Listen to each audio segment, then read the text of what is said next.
Hello my friends and welcome back. Thank you very much for being with me again today. If you remember a few days ago at the United Nations, the Security Council voted on a resolution that was supposed to condemn the annexation of the 4 territories by Russia. And if you remember, Russia vetoed the resolution, and then India, I think India, Brazil, and China abstained, and another country, I can't remember, a small country, I'm sorry, I think it was a country from Africa, if I remember correctly. So they abstained. Therefore, now they pushed it to the General Assembly vote. And in the General Assembly, they will try to see how they're gonna be able to condemn the annexation. If you remember, Russia is trying to lobby and asked that the vote be secret. That means the United States could not zoom in and, have this kind of influence on the people who might vote. Because believe me, that happens.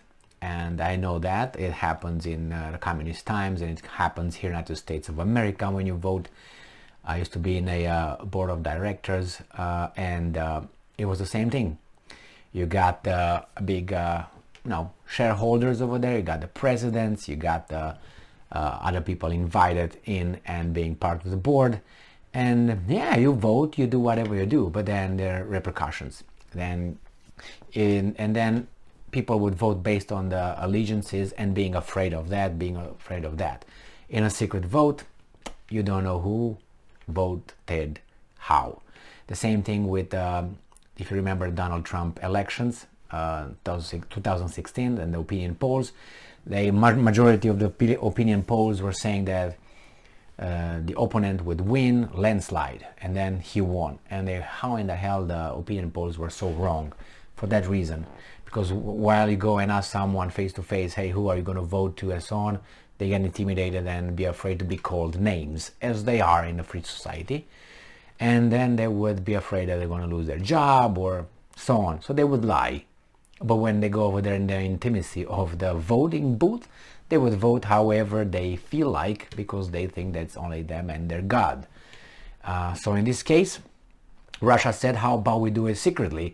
So all the Palau, Haiti, and all these countries would vote however they really feel and not be intimidated by the United States' shadow with a grenade ready to, how are you going to vote? You vote like that? Hey, what's over there?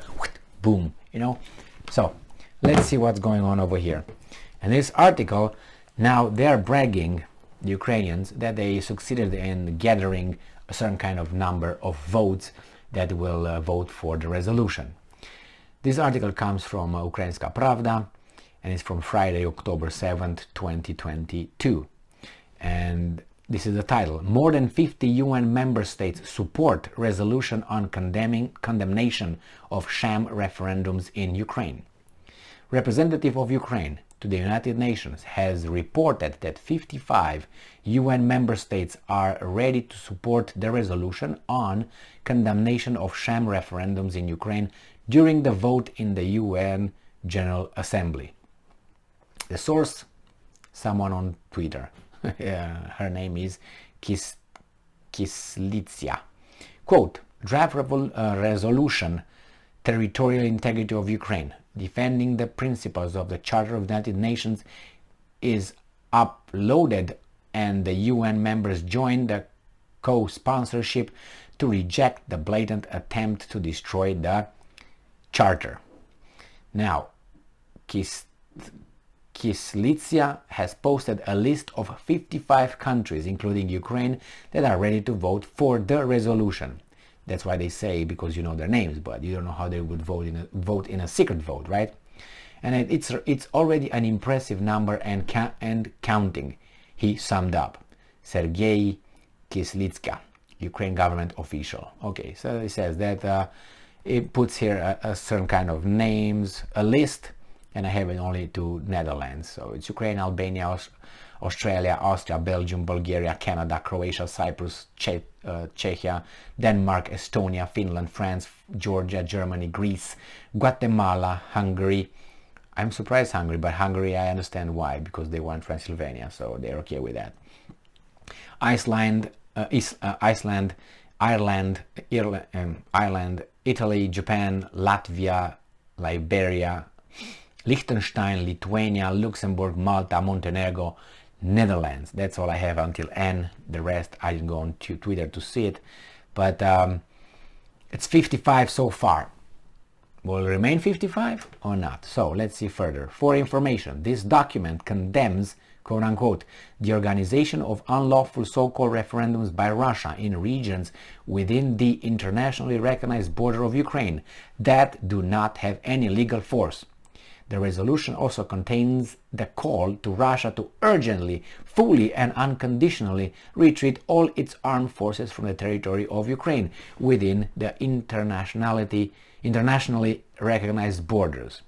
And I say the background, Russia on the 30th of September, as a permanent member of the UN Security Council, vetoed the resolutions S/2022/720, which condemned the sham referendums in the temporary occupied territories of Ukraine and demanded the withdrawal of Russian troops. 4 countries, India, China, Gabon, and Brazil, abstained during the vote. The remaining 10 members of the Security Council supported the resolution prepared by the United States and Albania. So Albania feels that it needs to help Kosovo, so let's make the revolution. It's unbelievable. Now we have Linda Thomas Greenfield. She represents us at the United Nations. Yeah, she's not good. Permanent representative of the US to the UN, stated the resolution would be considered at the General Assembly, where there is no veto, in order to demonstrate that the world is still on the side of sovereignty and defense of territorial integrity. As of 2023, 193 states are members of the United Nations. Well, you know what?